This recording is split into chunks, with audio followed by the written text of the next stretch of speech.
dañu téye mbooloo mi dañuy félicité waa Alton bu baax a baax a baax. jërëjëf xam naa tamit aussi di leen wax ne rek équipe yëpp dañuy aussi ASC Badiane ci fair play wax dëgg la yàlla Badiane bu ñu ko def mais li ma gis nii noonu la ko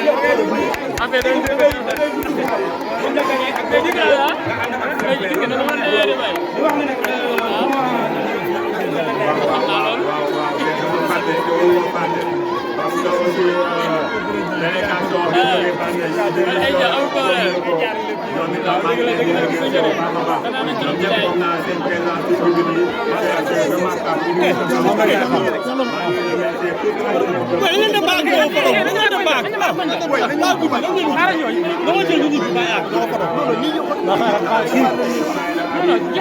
ngi ki may conclure Abdou soo paree rek ñu dem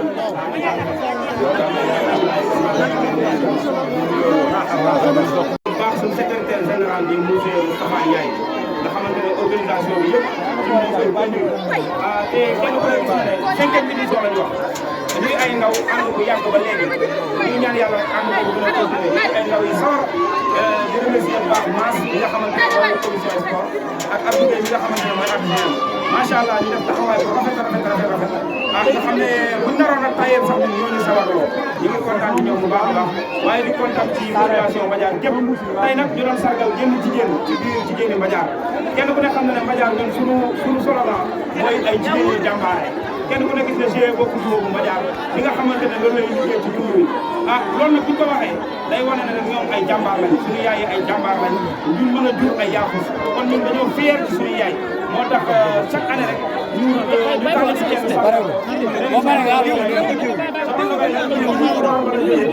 démb la nekkoon fois day gën a guddi rek bokk ñu dem ba géew kon ñu ngi lay ñaan yàlla yokk yokk lépp en tout cas ñu ngi sant ñëpp yaa ñu ak yow ñoo ko ànd daaw ànd ak da ngay tenir wala ñu dem waa Alto ñu leen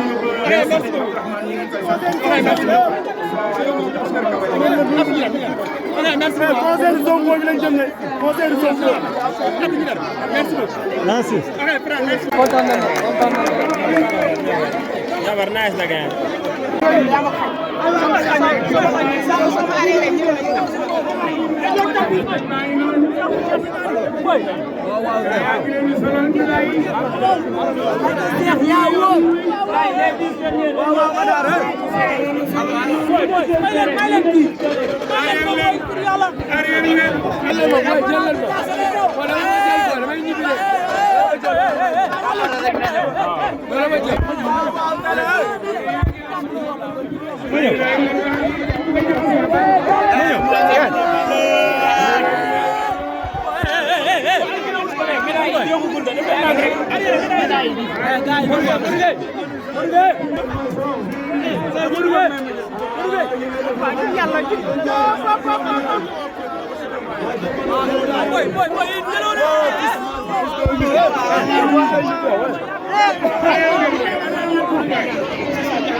waaw coupe ngok coupe